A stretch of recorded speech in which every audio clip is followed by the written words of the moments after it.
Hoy vamos a entrar en una serie nueva y esta serie se titula Un Camino Mejor. El título de la serie es Un Camino Mejor y hoy vamos a estar hablando sobre la inferioridad. Vamos a estar hablando de diferentes temas y ver qué es lo que nos dice la palabra del Señor con respecto a ciertas cosas de la vida cotidiana. Y hoy en día vamos a estar enfocándonos en esa inferioridad. Hay personas que sienten inferioridad ante el llamado que el Señor les ha hecho. El título del mensaje se titula específicamente así: Tu llamado por sobre la inferioridad. Usted puede ver ahí el programa. Si usted no ha agarrado alguno, los hermanos le pueden alcanzar algunos, pero ahí está el programa para que usted vea el tema, el pasaje bíblico, los textos que vamos a estar discutiendo y también los puntos del mensaje para que usted se lo lleve en la semana y pueda seguir viendo, examinando la palabra. Entonces, tu llamado por sobre la inferioridad, y vamos a estar viendo algunos pasajes de Éxodo capítulo 3 y capítulo 4 en esta mañana, o ya tarde. Bueno, hermanos, hay diferentes tipos de obstáculos. Y sabemos que el Señor nos ha llamado a todos nosotros a hacer algo en su obra. Esto lo llamamos, lo que estamos haciendo aquí como iglesia, le llamamos la obra del Señor. Somos una iglesia, somos el cuerpo de Cristo. Y dentro de la iglesia, como también fuera de la iglesia, el Señor nos ha llamado a hacer algo. Afuera de la iglesia el Señor nos ha llamado a predicar su palabra, a evangelizar a nuestros vecinos que viven en la misma calle donde vivimos, vecinos que también nos acompañan dentro del trabajo. Hemos sido llamados por el Señor a hacer cosas, hemos sido llamados incluso a servir dentro de la congregación. Hay ujieres que sirven, hay hermanos que sirven en alabanza, que sirven en aspectos técnicos, etc. Hay diferentes tipos de servicio, pero hay veces que hay obstáculos que se ponen o se crean como una barrera entre nosotros y el servicio al Señor. Y una de esas barreras a veces es la inferioridad. A pesar de que el Señor nos ha llamado a hacer cosas, a veces nos sentimos como que la tarea, lo que el Señor nos ha llamado, es demasiado grande para nosotros. Es un llamado grande. Hay diferentes tipos de llamados. No todas las personas han sido llamados a predicar la palabra como un pastor o como un evangelista, pero hay llamado que el Señor nos ha hecho a cada uno de nosotros después de habernos salvado, que fue el primer llamado que se nos hizo a arrepentirnos. También el Señor quiere ejercer diferentes dones en nuestras vidas. Unos llamados, hermanos, a la perspectiva humana parecieran ser más sobresalientes que otros, por lo menos son más públicos, ¿verdad? Otros llamados son menos sobresalientes, menos visuales. Por ejemplo, si yo le hablo de una persona que existió y que vivió y que nació en 1714, hablaría yo de George Whitefield. George Whitefield, a la edad de 22 años, él oraba y le decía al Señor: por el bien de tu hijo, no permitas que me engrandezca. Y por algo oraba, hermanos, porque el Señor lo empezó a usar a la edad temprana de una manera muy grande, predicando el Evangelio de Jesucristo. Él predicaba a grandes multitudes y grandes multitudes venían a escucharlo. Cientos de personas se convertían al Señor cuando George Whitefield predicaba.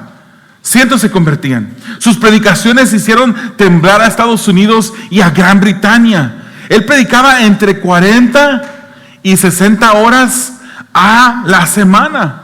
Predicó más de 8,000 sermones en su vida y ejerció el ministerio por 34 años. Cruzó el Atlántico, hermanos. Hoy en día, si usted va a Gran Bretaña y regresa, pues se sube a un avión, ¿verdad? Que es fácil ir y regresar, porque usted va sentado, cómodo, quizás leyendo, distraído con otras cosas, algunos durmiendo, si puede dormir usted en un avión. Pero era en aquel tiempo, en 1714, cuando él nació, era diferente, el mundo era diferente. Tenía que cruzar el Atlántico, el océano, a través de un barco. Y él cruzó el Atlántico 13 veces. 3 veces viajó a Irlanda, 14 veces viajó a Escocia. Y él decía: yo prefiero gastarme que oxidarme. Él se entregó al Señor. Si el Señor le hubiera mostrado a George Whitefield qué tipo de ministerio Dios le había entregado a él desde antes que se lo entregara, a lo mejor George Whitefield hubiera dicho, es demasiado para mí. Yo no podré hacer esa tan grande tarea. Y él tuvo un ministerio que tiene un nombre que es conocido. Quizás ustedes lo han escuchado antes. Hay otras personas que tienen otro llamado quizás menos visual, como dije, pero aún es un llamado a hacer algo que Dios quiere usar para su gloria. Dios quiere usar para su gloria. Si vemos en las escrituras, un poquito antes del pasaje que vamos a estar viendo, vamos a encontrar una mujer que se llamaba Jocabed. Y Dios la llamó también. Jocabed, hermanos, fue una madre llamada a renunciar a su hijo Moisés. Jocabed era una mujer que en el momento cuando su hijo nace, los niños estaban siendo buscados, los varones, para ser asesinados por órdenes del rey, por órdenes de Faraón. Y esta mujer pone a su hijo para salvarle la vida, lo pone en una canasta, en el río, y renuncia a su hijo. Usted dirá, pero ¿cómo es que el Señor le llama? ¿Cómo es que Dios llama a esta mujer a renunciar a su propio hijo? Dios tenía grandes planes para Moisés. Pero antes de poder completar su plan en Moisés, tenía que usar a su madre Jocabed en un papel no tan visual, incluso en un papel que era una tarea escondida. Ella estaba escondiendo a su hijo y lo pone en este río. Y sabemos la historia después de haberlo puesto en este río. La hija de Faraón encuentra a Moisés y Moisés incluso llega a vivir dentro del palacio real, porque Dios tenía un plan.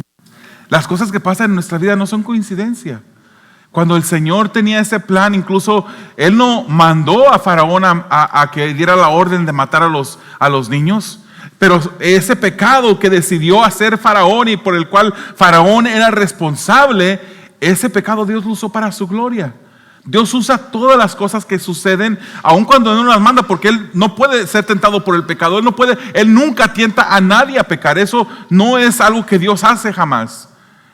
Pero Él usa las decisiones pecaminosas de la humanidad para llevarse la gloria. Él torna un pecado o los resultados de un pecado los torna para Él hacer sus propósitos cumplirse. Y Jocabed entrega a su hijo. Jocabed entrega a su hijo en este río y tuvo que confiar enteramente en Dios. ¿Cuántos de ustedes hubieran hecho eso? ¿Cuántos de ustedes hubiesen entregado a su hijo o a su niño? Imagínense, hace un ratito sostenía yo a Leví. Yo le pregunto a sus padres, ¿serían capaces ustedes de dejar a su hijo en una canasta y dejar que la corriente del río se lo lleve? Con la esperanza de que alguien lo pueda encontrar y de que pueda mantenerse escondido de tal manera de escapar de una muerte segura. Aún sabiendo yo, hermanos, que viene la muerte para un niño como Moisés de bebé. Yo como padre quizás dijera, no, prefiero morir con mi hijo. Pero el Señor tenía un plan para esta vida de Moisés. Hay diferentes llamados que requieren la misma respuesta. Cada vez que el Señor nos llama a hacer algo, debemos de contestarle, heme aquí, Señor. ¿Qué quieres que haga? ¿Cómo quieres que lo haga? ¿Cuándo quieres que lo haga? Hay diferentes tipos de llamados que requieren la misma respuesta. Diferentes tipos de llamados, pero todos son importantes delante de Dios, porque nosotros como hijos de Dios debemos de obedecer a Dios. No hay mayor llamado que el que Dios nos hace. No hay mayor. Incluso así, hermanos, cuando hay necesidad y cuando sabemos que debemos de obedecer a Dios, no siempre lo obedecemos. Hay veces que nos limitamos en obedecer a Dios. Hay veces que hacemos cosas contrarias a lo que Dios nos manda hacer. Vemos el ejemplo de Jonás, ¿verdad? ¿Cuántos de ustedes conocen el ejemplo de Jonás? A Jonás le dijo, ve y predica a esta ciudad, a Nínive, que en 40 días será destruida. Él no quiso, hermanos. Nínive era una ciudad donde vivían personas crueles. Quizás la misma familia y el mismo pueblo de Jonás habían sido víctimas de la crueldad de esta ciudad. Él no quería ir a predicar, él prefería mejor dejarlos en la ignorancia para que Dios destruyera esa ciudad. Él no quería. En lugar de irse a tomar un barco para ir hacia Nínive, él agarra un barco para ir en la dirección opuesta y se va hacia Tarsis. Y rumbo a Tarsis se desata en esa agua, en ese océano, en ese mar, se desata una tormenta violenta. Y cuando los marineros de repente preguntan, ¿y qué fue lo que pasó? ¿Qué es lo que está pasando? Echan suerte, la suerte cae sobre Jonás y le preguntan por qué es que estamos pasando, qué debemos de hacer. Y él, fíjese lo que dice: aviéntenme al mar. Él prefería cometer suicidio y que en el mar muriera con tal de que Nínive no recibiera el mensaje por el cual se arrepentirían. Prefirió él hacer eso. Que no seamos nosotros así, hermanos. Que nosotros obedezcamos al Señor en nuestro llamado. Veamos, hermanos, esta historia del día de hoy de Moisés y el pueblo, y veamos el trasfondo de lo que está pasando. Israel era un pueblo que llegó a Egipto. Y llegó a Egipto a través de una hambruna que el Señor permitió para traer a Jacob juntamente con sus hijos a ese lugar. Los que después llegarían a ser el pueblo de Israel. Pero ese pueblo de Israel tenía favor con el primer faraón, el primer rey de Egipto. Pero ese rey murió. Y después llegó otro faraón que no conocía ni a José, uno de los hijos, ni a los demás hermanos, no los conocía. Y el pueblo de Israel cayó en la esclavitud, eran esclavos. Y de repente ellos se quejaban, pedían ayuda, y en lugar de que se les ayudara, más bien a través de esas quejas les endurecían el trabajo que tenían que hacer. Antes les ofrecían la paja, y en lugar de ofrecerles paja se les pidió la misma ración de ladrillos, que construían la misma ración de ladrillos, pero también ellos tenían que ir a recoger la paja para hacer esos ladrillos. El pueblo gemía. El pueblo no estaba contento, estaba viviendo una vida de esclavitud, pero Dios se acordó de ellos. La palabra del Señor dice que se acordó de ellos. La promesa era que el pueblo estaría en Egipto. Dios ya había predicho esto, pero no permanecerían ahí. Dios los tomaría en cuenta. Dios contestaría su necesidad. Veamos Éxodo, vamos a ir un capítulo antes del capítulo 3, que es donde concentraremos el mensaje. Pero Éxodo 2, versículos 23 al 25 dice así: mucho tiempo después murió el rey de Egipto. Los israelitas, sin embargo, seguían lamentando su condición de esclavos y clamaban pidiendo ayuda. Sus gritos desesperados llegaron a oídos de Dios. Versículo 24: quien al oír sus quejidos se acordó del pacto que había hecho con Abraham, Isaac y Jacob. Fue así como Dios se fijó en los israelitas y los tomó en cuenta. Dios estaba ya calculando todo lo que iba a pasar. Ese niño, Moisés, tuvo que ser puesto sobre ese río. La hija de Faraón encuentra a Moisés. Moisés es criado dentro de la casa real. Es instruido como se instruían todos los hijos de Faraón. Recibe cultura, recibe educación de diferentes tipos. Y 40 años vive dentro del palacio. Pero llega un momento cuando Moisés, en defensa, porque él siempre supo que el pueblo de Israel era su pueblo. Y en el momento cuando él quiso ofrecer una defensa porque un egipcio maltrataba a un israelita, él defendió al israelita, y a consecuencia de eso terminó muerto el egipcio y tuvo que huir. Él pasó, después de esos 40 años en el palacio, tuvo que pasar 40 años en el desierto, pero todo era el plan del Señor. En el desierto Dios le enseñó pastoreando ovejas, y sus últimos 40 años los pasó también en el desierto pastoreando, pero otro tipo de ovejas, que era el pueblo de Israel. Moisés sintió el peso de su inferioridad cuando Dios le llama a hacer una tarea que él pensaba que era demasiado grande para él, y sintió ese peso de inferioridad en su vida. Él no se sentía capaz de sacar a ese pueblo, de liberar a ese pueblo. Éxodo 3:11b dice: ¿y quién soy yo? Este es Moisés hablando. ¿Y quién soy yo para presentarme ante el faraón y sacar de Egipto a los israelitas? ¿Quién soy yo? Él tenía sentimientos de inferioridad. ¿Qué es inferioridad, hermanos? Inferioridad es un sentimiento de no sentirse capaz o sentirse inferior ante alguna situación, y esta causa desánimo e inseguridad en la vida. Causa desánimo e inseguridad. En algunas situaciones la inferioridad es un sentimiento producido por el orgullo. Cuando en lugar de apoyarnos en Dios, nos enfocamos en nuestra incapacidad en lugar de confiar en Dios. Entonces, en esta mañana o en esta tarde ya queremos hablar un poquito sobre esto y ver cómo Moisés se sentía inferior y ver cómo Dios lo estaba llamando a hacer algo que él no se sentía capaz, porque también el Señor nos llama a nosotros a hacer cosas que a veces nos sentimos incapaz. Y qué bueno que nos sintamos incapaz, hermanos. Yo cada vez que me paro detrás de esta mesa, detrás de un púlpito a predicar, yo me siento incapaz. Yo le digo, Señor, tú tienes que hacer esto, eres tú el que debe de hacerlo, porque yo no puedo hacerlo. Dios llama a tareas por encima de nuestra habilidad y a pesar de nuestra inferioridad. ¿Por qué lo hace el Señor? Porque Él se quiere llevar la gloria. Imagínense que nosotros lo hiciéramos porque nosotros somos capaces. Y al hacer eso, pues obviamente nosotros nos llevaríamos la gloria. Moisés pastoreaba en el desierto. Cuando tuvo que huir al desierto, él pastoreaba. Y mientras que pastoreaba, él notó algo que le llamó la atención. Una zarza, un arbusto que ardía. Y esa lumbre no se consumía, no se apagaba. Todo lo que se está consumiendo de repente se va bajando en intensidad, ¿verdad? Perdón, Belén, ¿soy yo? ¿Qué será?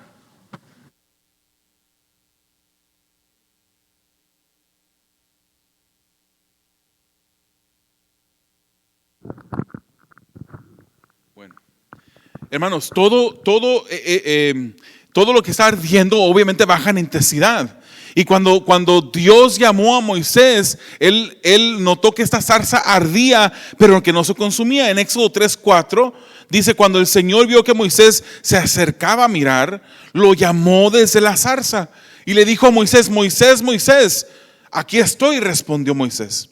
Antes de llamarlo, hermanos, lo puso a pastorear, lo puso a que hiciera algo que le iba a dar una enseñanza, lo pasó por el desierto. Las ovejas, hermanos, pastorear ovejas no es fácil. Yo no me refiero a estas ovejas que hay aquí, ¿verdad?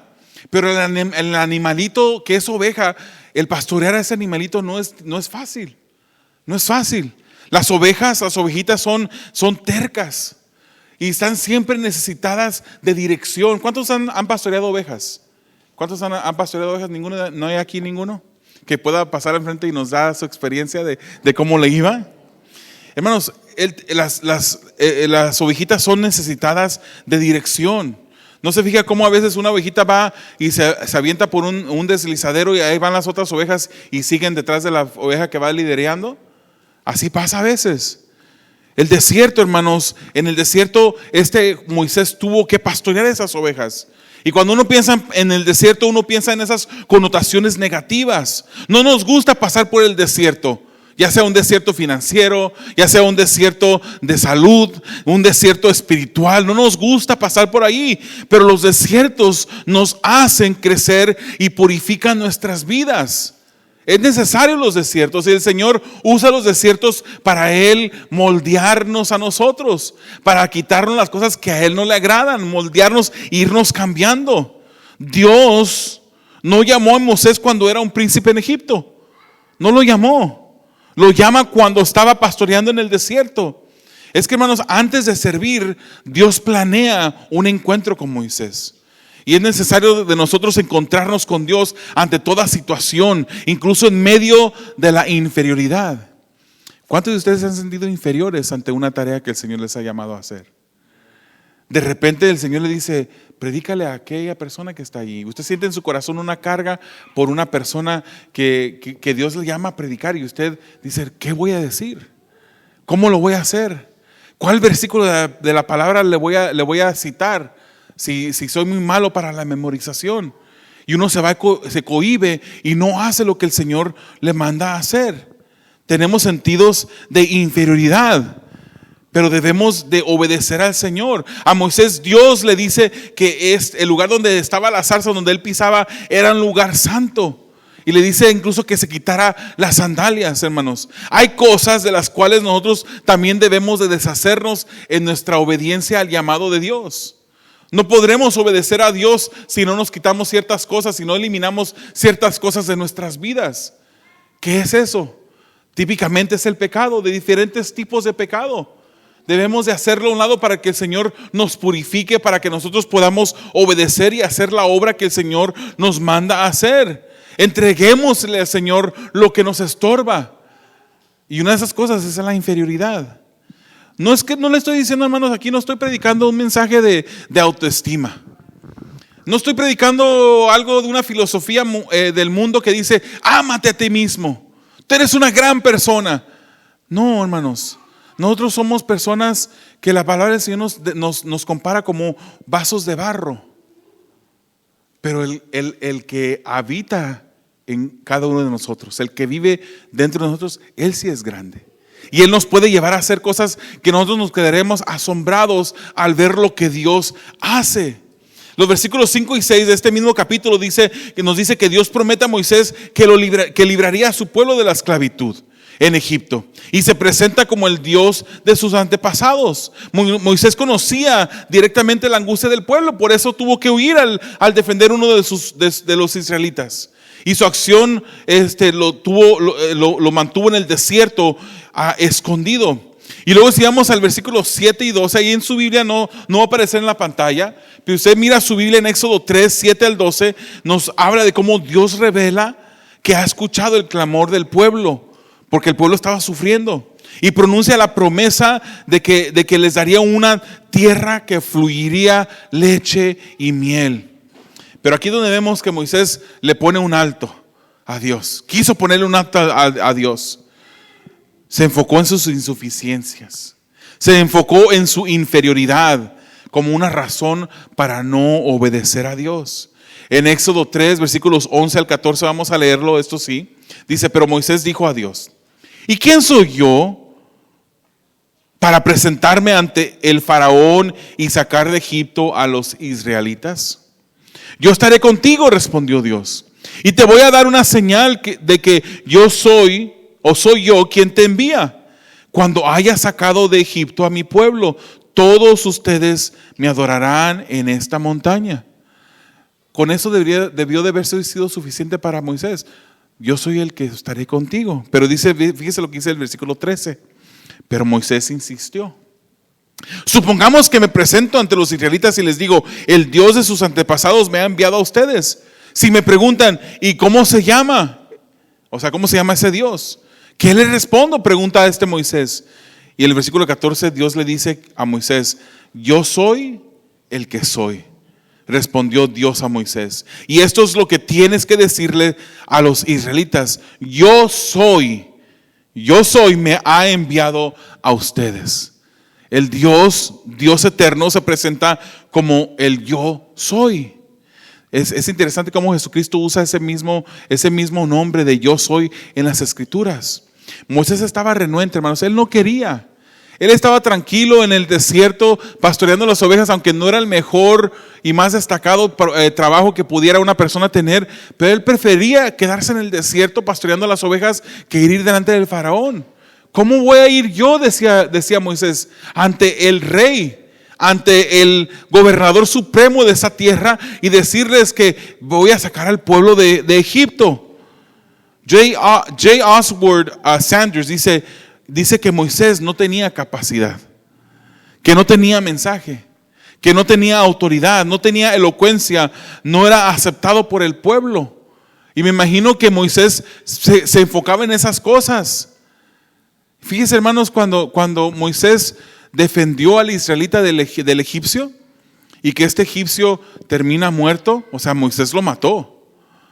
De repente en otra ocasión una persona le dice, ¿acaso vas a hacer conmigo lo que hiciste con el egipcio? O sea, ese pecado de Moisés no quedó escondido, sino que alguien más se lo echó en cara después. Él no era aceptado por el pueblo.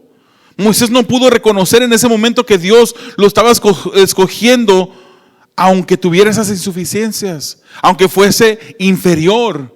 Es que Dios hace esas cosas, hermanos. Si Dios llamara al hombre más inteligente, solamente llamara a los inteligentes, uno puede decir, bueno, es que Dios llama a aquellos que tienen un IQ y un coeficiente de inteligencia alto. Entonces, pues yo soy normal, yo no tengo lugar allí para ese llamado de Dios. Dios llama a lo vil y menospreciado de esa tierra para que Él se lleve la gloria. ¿Por qué cree que estoy aquí como pastor? Porque yo soy uno de esos viles y menospreciados que el Señor ha llamado para hacer su obra. Es su obra. Hermanos, cuando llegamos aquí a la iglesia, yo me recuerdo, quizás estoy un poquito fuera de números, pero habían 30 personas. Ya hemos llegado a los 100, ya tenemos 2 semanas que llegamos a los 100, 102. En las últimas semanas se cuentan la asistencia porque hay que reportarla a la iglesia americana. Yo estoy completamente seguro que yo no tengo nada que ver con eso. Yo estoy completamente seguro que si fuera yo, ahorita tuviéramos 3 personas cuando mucho, de esas 30. Hubieran 3 personas, si cuando bien nos fuera. Y yo creo que sería mi esposa y una de las hijas, y las otras hijas no quisieran venir. Si fuera yo. A lo vil y lo menospreciado del mundo es a quien Dios escoge para Él llevarse la gloria. La gloria siempre ha de ser de Dios. Vamos a leer lo que dice 1 Corintios capítulo 1, versículo 26 en adelante. Dice: hermanos, consideren su propio llamamiento. A ustedes nos habla, a nosotros nos habla, hermanos. No muchos de ustedes son sabios, según criterios meramente humanos. Tampoco son muchos los poderosos, ni muchos los de noble cuna. Pero Dios, qué bonito es eso, ¿verdad? Pero, o sea, no se crean que están acá arriba. Pero Dios escogió lo tonto del mundo para avergonzar a los sabios. Y escogió lo débil del mundo para avergonzar a los poderosos. También escogió Dios lo más bajo y despreciado y lo que no es nada para anular lo que es, a fin de que en su presencia nadie pueda jactarse. Nadie se puede levantar el cuello y decir: es que por mí han sucedido estas cosas. Nadie, absolutamente nadie. Dice el versículo 28, el versículo 30, pero gracias a Él ustedes están unidos en Cristo Jesús, a quien Dios ha hecho nuestra sabiduría, justificación, santificación y redención, para que, como está escrito, si alguien ha de gloriarse, que se gloríe en el Señor. Cuando el Señor haga cosas maravillosas a través de tu vida, recuerda siempre darle la gloria al Señor. Recuerda siempre apuntar tus dedos hacia Él. Es Dios el que hace esto. Hermano, ¿tú crees que tú eres el que trae el sostén a tu familia? ¿El que sostiene a tu familia económicamente? ¿Acaso eres tú? Yo sé que tú te levantas temprano en la mañana. Yo sé que llegas cansado todo el día después de haber gastado todas tus fuerzas en el trabajo. Yo lo sé, no estoy negando eso. Pero es Dios que te da vida. Es Dios que permite que abras tus ojos en la mañana. Es Dios el que te permite que esa comida te dé nutrición a tu cuerpo para que tú tengas fuerzas. Al final del día, aunque tú seas el que te levantes en la madrugada y trabajes todo el día, sudes, es Dios el que sostiene tu familia. Nunca olvides eso. Hace años yo perdí un trabajo. Vamos a decirlo como es. Me despidieron de un trabajo. Y si lo decimos un poquito más directo, me corrieron de un trabajo. Y yo pensaba, hermanos, que yo tenía ese pensamiento que yo era el que yo sostenía a mi familia. Yo decía, pues, licenciatura, maestría, estoy trabajando en una posición ejecutiva. Y yo decía, pues aquí me voy a retirar. Refinanciamos nuestra casa. Creo que lo he mencionado algunos detalles anteriormente. Refinanciamos nuestra casa a 15 años. Nos quedó el pago de $4,000 al mes. Yo dije, no hay problema. En menos de 5 años la pago. Mandando pagos extras. Yo tenía mi plan. Era yo. Yo decía, yo pensaba, hermanos, no lo decía verbalmente, pero yo pensaba, yo soy el que sostengo a mi familia. Y el Señor me enseñó que no era yo. El Señor me humilló. Hicieron cambios en la compañía, reestructuraron, y yo fui una de las personas que despidieron. A mí me despidieron. Y cuando me despidieron, yo dije, ¿ahora qué voy a hacer? Y de repente llegó el orgullo a mi vida y dije, ay, no hay problema, tengo mucha experiencia, tengo educación universitaria. Yo caigo, y pensé así, hermanos, lo confieso, y no con orgullo. Pero yo dije, yo caigo parado en cualquier lugar. Y entrevistaba, me llamaban, y las preguntas las contestaba, todas las entrevistas yo decía, me fue bien. Yo contestaba las preguntas y no me llamaban. Y tenía experiencia y tenía educación académica. Y yo decía, ¿por qué no me llaman? No me llaman. Y yo decía, ok, voy a tener que aplicar por desempleo. Y yo ganaba prácticamente como 2 veces al día lo que me mandaban de desempleo en una semana. Creo que eran $450 a la semana que me mandaban de desempleo. Yo decía, hacía números y ¿cómo le voy a hacer? Yo pensaba que iba a pagar la casa en 5 años o menos, pero no fue así. Yo pensaba que yo era el que traía comida a mi casa. Tuve que llegar a iglesias donde se forma uno para que le den comida.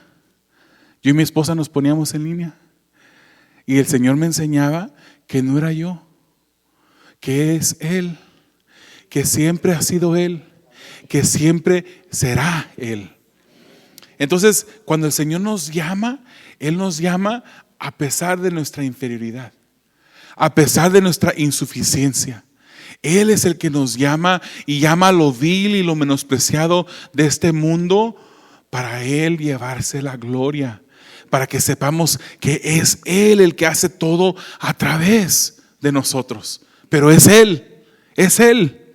Moisés se pregunta, y si me preguntan, ¿quién me envía? ¿Qué les digo? Y Dios le contesta, diles que yo soy, es el que te envía. Si te preguntan cuál es mi nombre, diles, yo soy. Se llama yo soy. Y en esto, hermano, cuando vemos la escritura en el hebreo, en el lenguaje original, vemos que es el nombre de Dios que ni siquiera, no sabemos cómo se menciona. Está compuesto de una yud, una hey, una vav y otra yud. O sea, son consonantes en el lenguaje hebreo. Consonantes, imagínense, agarre su nombre como Andrés y le quitamos las vocales, la A y la E. ¿Cómo pronunciaría usted Andrés sin la A y la E? No sabemos cómo. ¿Cómo lo mencionaríamos? Ese es el nombre de Jehová. O sea, nosotros le hemos puesto Jehová, pero no sabemos si tenía G, J, E o si se menciona con el pronunciación de J-E o J-O o J-I, no sabemos. Hoy en día nosotros hemos llamado Jehová, lo hemos llamado Jehová, pero no sabemos. Una Y-H-W-Y. Ese es el nombre de Jehová, el yo soy. Él le dijo, si te preguntan quién te envía, diles que yo soy, te envía. Dios llama a Moisés a ser el instrumento humano por medio del cual Dios libraría a su pueblo de la esclavitud y lo conduciría a la tierra prometida, a pesar de la inferioridad de Moisés. Ante una tarea tan grande, Dios promete estar con él. Eso lo vemos en los primeros 17 versículos del capítulo 3. Dios es el que llama a tareas por encima de nuestra capacidad y siempre promete estar con nosotros. Hermanos, cuando el Señor te mueva tu corazón a predicarle a un compañero del trabajo o predicarle a una persona en la gasolinera sobre Jesucristo, hermanos, hazlo. El Señor te capacita. Vas a estar temblando, pero no confíes en tus posibilidades, no confíes en tu habilidad, confía en quién es el que te está mandando a hacerlo. Y esta no es una gran sugerencia, hermanos. Se conoce como la gran comisión, pero muchos lo toman como una gran sugerencia de predicar el evangelio. Cada uno de nosotros es responsable. Y no ocupamos, hermanos, tomarnos 2 horas los sábados para ir puerta en puerta. Vamos a la tienda. Ahí está un cajero que posiblemente no conoce al Señor. En el pasillo de donde usted recogió su pan y las tortillas, hay personas ahí caminando que a lo mejor no conocen al Señor. Y usted puede predicarles, toma unos segundos solo a extenderle el plan de salvación. Y si no tienes facilidad de palabra, puedes extender una invitación de las que tenemos aquí para invitarlo a la iglesia. Hermanos, tenemos que obedecer al mandato de Dios cuando Él nos llama a hacer algo. No importa si te crees capaz o no, Dios lo puede hacer. Dios lo puede hacer porque es el que lo hace a través de ti. En Éxodo 3, versículos 18 al 22, vemos cómo Dios siempre cumple lo que promete. Dios siempre cumple lo que promete. Dios le dijo a Moisés que llegarían con el mensaje de liberación a Faraón y le iban a pedir permiso para ir a adorar, y Faraón se lo negaría. Pero que luego Dios heriría a Egipto con plagas y al final los iba a dejar ir. Entonces al final del pueblo recibiría este permiso de Faraón. Incluso Faraón al final de esas plagas les dijo que se fueran. Y por tal de que se fueran, incluso los egipcios, el pueblo egipcio les donó, les regaló alhajas y vestidos al pueblo para que ellos salieran. No solamente les dio permiso, sino les pidió que se fueran.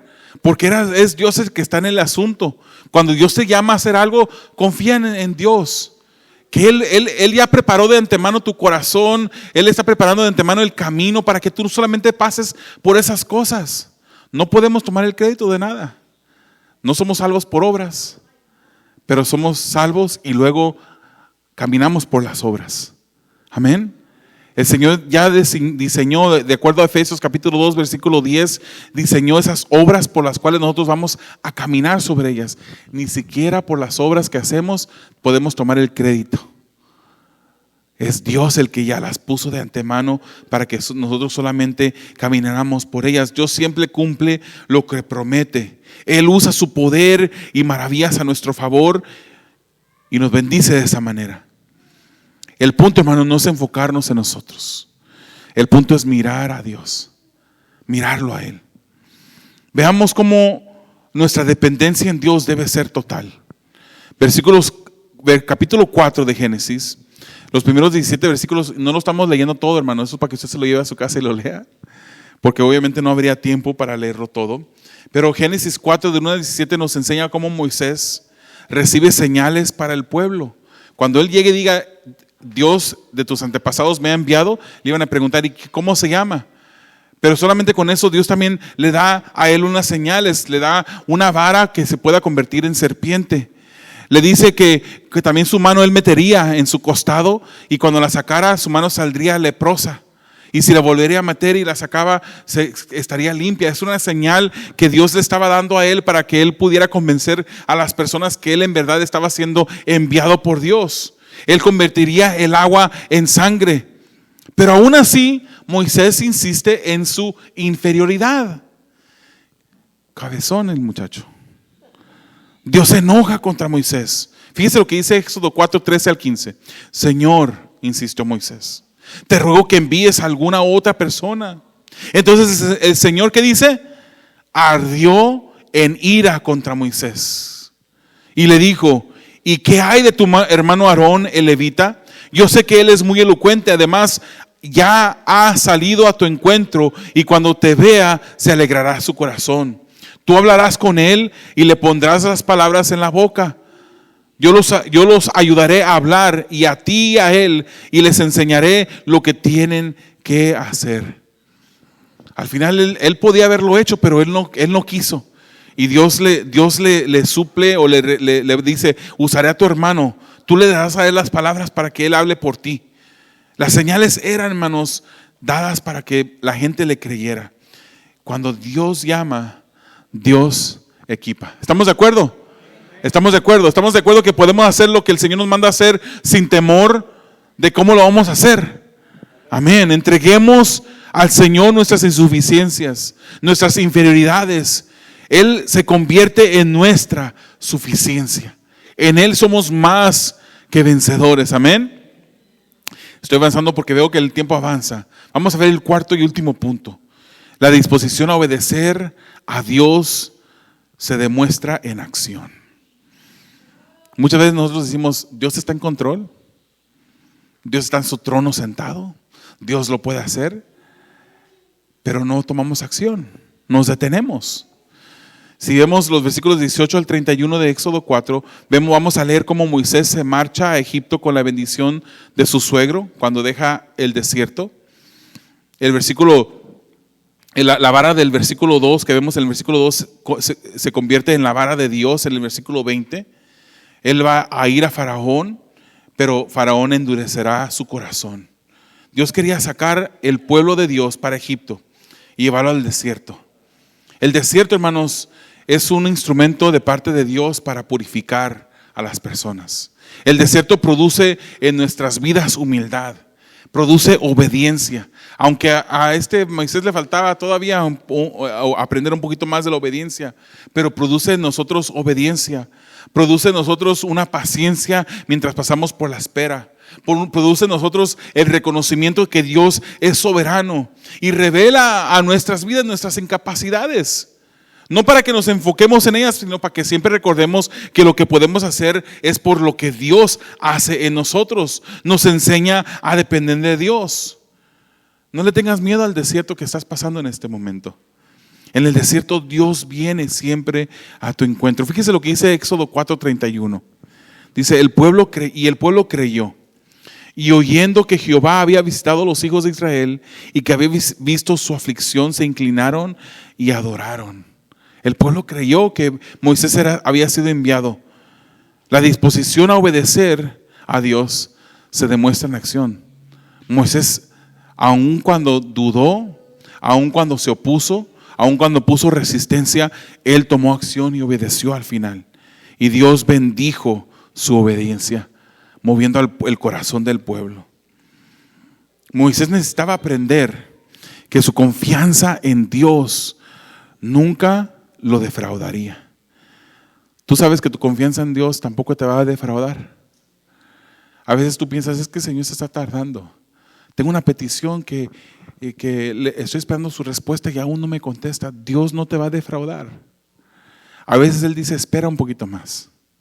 A veces Él te contesta inmediatamente. A veces te dice no.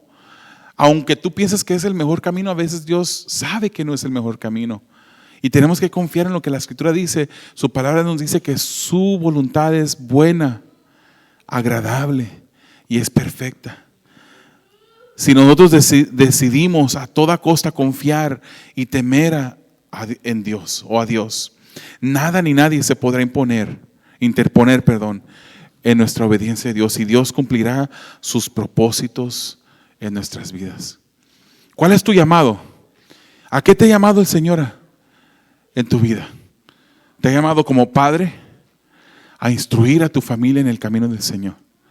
¿Te ha llamado como madre a hacer esa ayuda idónea que está a la par de tu esposo para honrar a Dios? A lo mejor te ha llamado también a alcanzar a tus compañeros en el trabajo, pero a lo mejor muchos de tus compañeros ni siquiera saben que eres cristiano. Predica el evangelio. Sé el evangelista en tu vecindario. Predica, obedece al Señor en tu llamado en la vecindad. Obedece al Señor en tu llamado dentro de la congregación. No te concentres en tu inferioridad. Concéntrate en el poder que Dios te da, en las habilidades de Dios. Míralo a Él. Pongamos nuestra confianza en el Señor. Amado Dios, te damos gracias. Bendecimos tu santo nombre porque eres bueno, eres maravilloso, Señor. Y pedimos, Padre, tú has hablado en tu palabra en este día.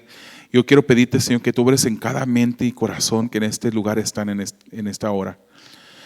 Señor, ayúdanos a enfocarnos en ti. No en la incapacidad, la inferioridad que nosotros podemos percibir, Señor. Recordar, Señor, que tú lo haces para que tú te lleves la gloria. Eres tú quien nos usa, Señor. Nosotros solamente somos vasos de barro, pero tenemos un gran Dios que hace todo de lo imposible posible. Para ti no hay nada, Señor, que tú no puedas hacer. Te damos gracias y te pedimos, Señor, que tú nos ayudes a obedecerte. En el nombre de Jesús. Amén.